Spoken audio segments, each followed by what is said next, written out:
Alors, le lien Châtellerault, on l'a pour plusieurs choses. On l'a tout d'abord par les cloches. Ils sont d'abord venus à Châtellerault pour installer des cloches à Saint-Jean-Baptiste. Ensuite, ils ont créé un carillon. Et le carillon de Saint-Jacques, c'est leur création, c'est leur bébé. Ils ont même mis au point une nouvelle technique pour ce carillon de Châtellerault. Ils sont revenus pour installer des béliers hydrauliques. Ils sont revenus encore 20 ans plus tard, mais là c'était Amédée Père et fils. Ils sont revenus pour installer la cloche russe dans son clocher, parce qu'ils avaient la technicité pour la mettre en place. Et j'ai découvert, mais malheureusement après le début de l'expo, qu'ils ont aussi installé des cloches à Antoigné.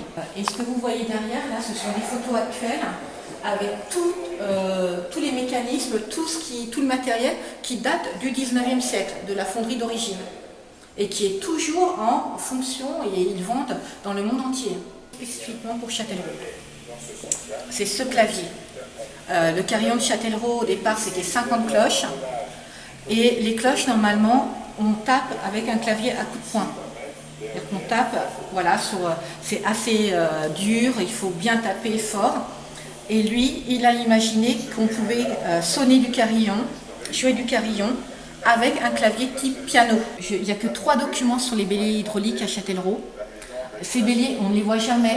On sait qu'ils sont sous cette tour élévatoire qui élevait l'eau et qui a été le premier système d'adduction de la ville de Châtellerault, du centre-ville. Celui-ci est tout petit, c'est un bébé bélier hydraulique. On peut penser que ceux pour Châtellerault faisaient au moins 4 à 5 fois cette taille-là. Et ils ont quand même amené de l'eau à Châtellerault pendant une trentaine d'années. L'intérêt du bélier hydraulique, c'est qu'à part la force de l'eau, on n'a besoin de rien d'autre. Ce sont des voitures à vapeur. Vous voyez la première ici, devant, l'obéissante, elle ressemble à une grosse locomotive. Il a quand même roulé avec jusqu'à Paris. Il a mis 18 heures pour faire Le Mans-Paris. Cette voiturette a été vraiment un modèle populaire. Il en a vendu plus de 200 exemplaires. Et il a inventé une machine à calculer. Alors, on savait déjà faire des machines à calculer depuis Pascal, la Pascaline, mais la Pascaline, elle additionne et elle soustrait.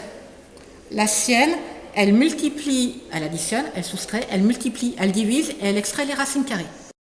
Cette automobile à vapeur a appartenu à la famille Bollée et c'est la famille Bollée qui l'a donnée à l'État dans les années 30 et depuis on n'y a pas touché.